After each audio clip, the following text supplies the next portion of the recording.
Thank you for staying with us. This is Weekend Prime right here on Newsroom Africa, Channel 405. I'm Tami Ngubeni.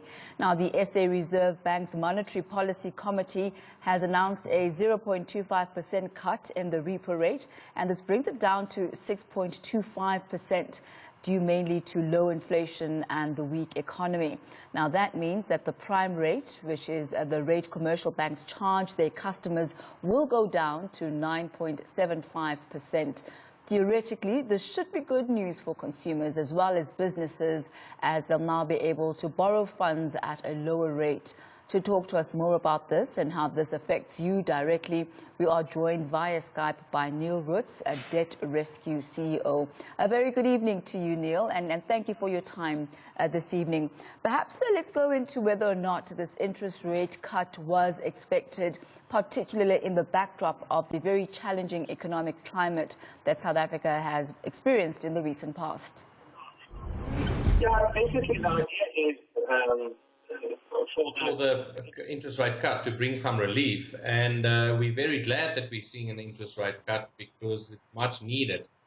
The sad reality is, though, that I've really doubted that that is enough to bring the relief to consumers that they need, because that's not really significant, the 0.5%. And then also on top of that, people had a very difficult time in 2019 because we saw a lot of price increases, not just interest rates going up, but petrol prices going up, the electricity prices going up, all these things. Now, the reality is these cost increases, the prices of other goods and services as well.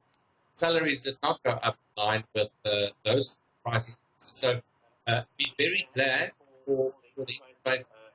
but it's unfortunately just not enough for consumers because they really need something.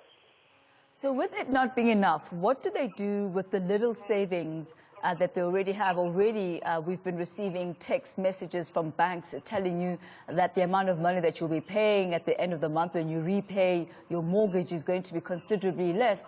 How should consumers use the few rands that they have that are going to be saved from this repo rate cut?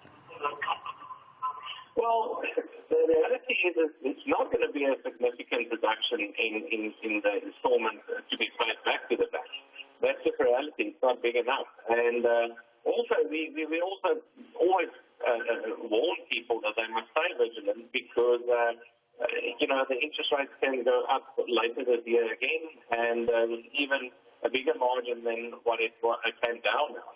So we really doubt that that is enough. And what consumers should do is the money that they can save as a result of the interest rate hike, they must put it away for difficult times, because we're sure to see some more difficult times coming during this year. Because if we just look at how last year performed with regards to all the price increases, there's no indication that that is going to change anytime soon.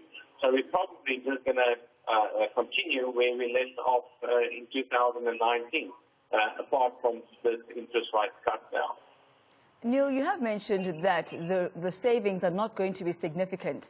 What should one prioritize? Should you prioritize saving for the future, or should you prioritize getting rid of any debt that you currently have? Well, if you have a debt at the moment, it's obviously better to use that money towards the debt, because you're paying interest on the debt that you have. And it's also true that with your lower loan amounts, it usually carries a higher interest rate, and it would be wise to settle those amounts. But what we've seen in the past as well is what really motivates people when it comes to settling current debt is not necessarily the debt with the highest interest rate, but the smallest amount of debt. It's better to pay those off first. And the reason for that is psychologically it helps people to realize that they have now settled one or two of their accounts, and it is actually possible to become debt-free at the end of the day, because we feel that that should be the goal of consumers at the end of the day, to become debt-free, and not just deciding which loans to take out next to cover your current installments. Well, thank you so much. We'll leave our conversation at that. That's Neil Roots, the Debt Rescue CEO, giving us a bit of advice on what to do with the few rands that you might have saved due to the change in interest rates.